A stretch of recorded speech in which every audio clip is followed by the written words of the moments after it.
Halo, selamat datang di Weekly ID dengan Bang L di sini. Pada kesempatan yang indah ini, saya akan mengajak kalian semua untuk membahas sesuatu yang itu nggak berhubungan secara spesifik dengan anime, manga, ataupun film. Dan karena itulah saya memberi judul konten kali ini dengan nama O, atau singkatan dari Out of Weekly.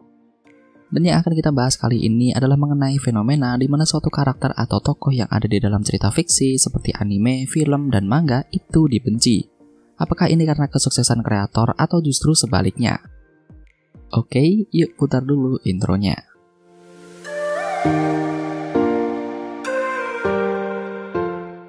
Bagi kalian, para penikmat suatu cerita fiksi, entah itu drama, film, manga, anime, dan lain-lain, pasti kalian akan menemukan suatu karakter yang ketika kalian lihat atau cuma dengar namanya aja, emosi kalian udah terpancing.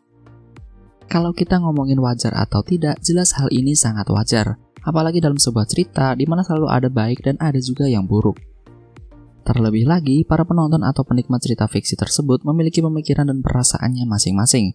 Ada yang menyukai karakter A, tapi ada juga yang tidak menyukai karakter A. Dan dalam hal ini, ada dua pertanyaan yang menurut saya patut untuk dipertanyakan. Yang pertama adalah apakah ini merupakan kesuksesan kreator atau pengarang aslinya untuk membuat karakter dibenci? Dan yang kedua, apakah ini merupakan kegagalan kreator atau pengarang aslinya sehingga membuat karakternya dibenci? Sebenarnya jawaban dari kedua pertanyaan tersebut adalah iya. Tapi untuk memahami lebih jauh akan saya jelaskan dengan contoh realnya yang terjadi hingga saat ini. Yang pertama, saya akan mulai dulu dengan karakter yang dibenci karena kesuksesan kreatornya mengembangkan karakter tersebut. Contoh yang akan saya ambil adalah Marshall D. Teach yang merupakan tokoh bajak laut di dunia One Piece. Marshall D. Teach merupakan salah satu Yonko setelah dia mengambil sebagian besar pulau yang dikuasai oleh Shirohige. Banyak sekali orang-orang yang membenci Marshall D. Teach karena dialah SD eksekusi. Karena dia juga, Shirohige mengalami kekalahan yang lebih besar. Dia juga membunuh rekannya hanya untuk mendapatkan buah iblis dan lain-lain. Menurut saya, ini merupakan kesuksesan Oda Sensei untuk membuat suatu karakter antagonis yang itu akan dibenci oleh banyak orang.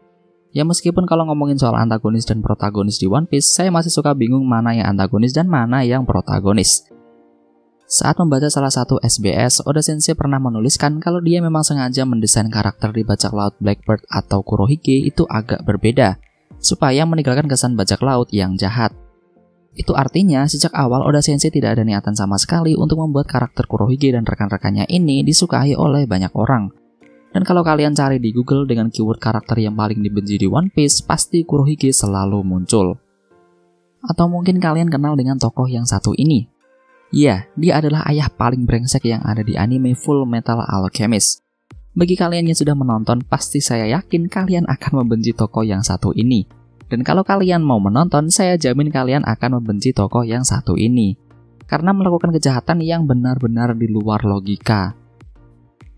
Karakter ini memang tidak dibuat sebagai antagonis ataupun protagonis, melainkan dia hanyalah karakter sampingan.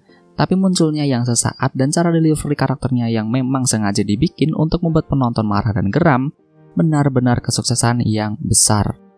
Saya pikir para penonton Full Metal Alchemist entah yang sudah menonton atau yang baru menonton tidak akan ada satupun yang menyukai karakter ini. Karena memang pada dasarnya karakter ini dibuat untuk dibenci dan menunjukkan keburukan orang-orang yang mengincar posisi jabatan di anime Full Metal Alchemist. Jadi sekali lagi, ini merupakan kesuksesan sang kreator untuk membuat suatu karakter yang emang ditujukan untuk membongkar keburukan dalam dunia fantasi yang dia buat. Oke, sekarang kita akan berlanjut ngomongin karakter yang dibenci karena kegagalan kreatornya mengembangkan karakter tersebut. Perlu saya ingatkan di awal kalau saya tidak bermaksud untuk menghina, entah itu kreatornya ataupun karyanya. Justru, ini bisa menjadi introspeksi bagi kalian yang ingin terjun ke dalam dunia pembuatan karya fiksi, entah itu membuat buku, manga, ataupun film. Karena penting sekali untuk membuat pengembangan karakter itu berkesan bagi penonton. Sebagai contoh yang akan saya ambil untuk kasus ini adalah karakter dari Naruto. Yang pasti kalian sudah bisa menebaknya. Iya, Haruno Sakura. Sama halnya dengan Kurohige, ketika kalian mencoba mencari karakter yang paling dibenci di dunia Naruto, Haruno Sakura pasti akan selalu muncul. Kenapa saya bisa beranggapan kalau Sakura merupakan karakter yang dibenci karena kegagalan sang kreator, atau dalam hal ini Kishimoto Sensei? Karena saya pribadi merasa karakter Sakura ini dikembangkan secara setengah-setengah.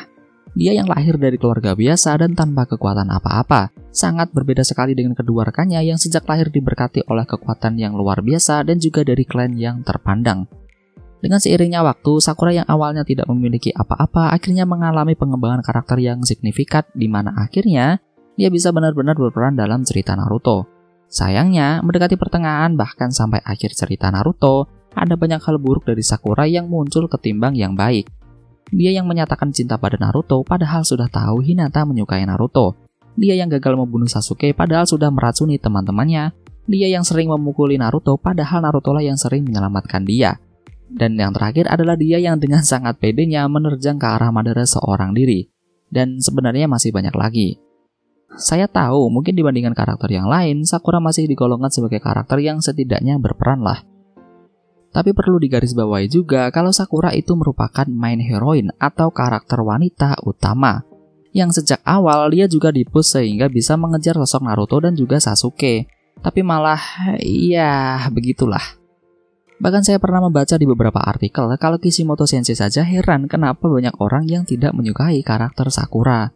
Berarti, dalam hal ini saya bisa mengatakan kalau karakter Sakura ini dibenci karena kegagalan dalam pengembangan karakternya. Sekali lagi saya tidak bermaksud untuk menghina, tapi fakta di lapangan memanglah seperti itu. Karakter selanjutnya adalah Chiharu yang ada di movie High and Low, dan juga sudah saya bahas di video ini. Dan ternyata mendapatkan respon yang di luar dugaan saya. Meski ada juga yang saya sudah sangat yakin akan ada yang berkomentar seperti ini. Apa yang ditulis di setiap komentar yang ada di video itu memang gak ada satupun yang salah.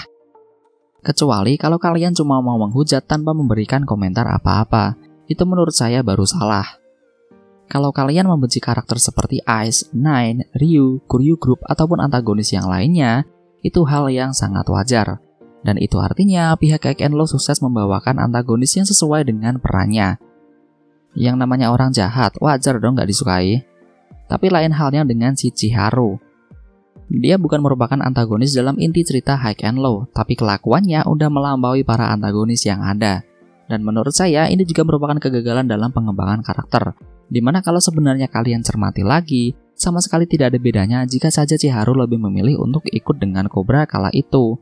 Saya tahu mungkin Chiharu sudah membentuk kelompok DTC, tapi kalau kalian cermati lagi, movie DTC itu sebelum movie High and Low End of Sky. Dan kembali lagi ke apa yang saya katakan sebelumnya, emangnya kalau Chiharu ikut dengan Cobra, apa itu akan merubah alur cerita High and Low kala itu? Enggak, sama sekali enggak.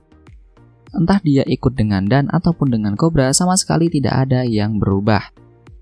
Momen ketika dia, Tetsu, dan juga Dan kembali di movie Final Mission saja itu biasa-biasa aja loh, nggak ada yang spesial sama sekali. Paham dong maksud saya gimana? Oke, jadi kesimpulannya itu gini. Memang menjadi suatu hal yang wajar jika dalam suatu cerita fiksi ada seseorang atau sekelompok karakter yang itu dibenci oleh banyak orang. Bahkan tidak menutup kemungkinan juga karakter atau tokoh protagonis itu juga tidak disukai, entah dari sifat atau kejadian yang dialami dengan seiring berjalannya suatu cerita.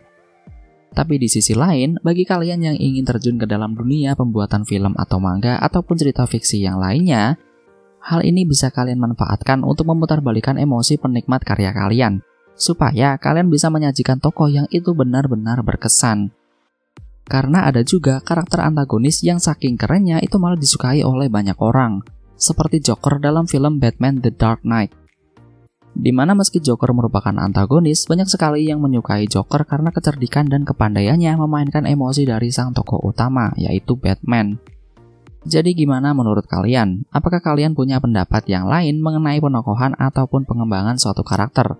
Atau mungkin kalian tahu tokoh suatu cerita fiksi yang seharusnya itu nggak dibenci tapi malah dibenci ataupun sebaliknya? Coba sampaikan di kolom komentar ya. Terima kasih.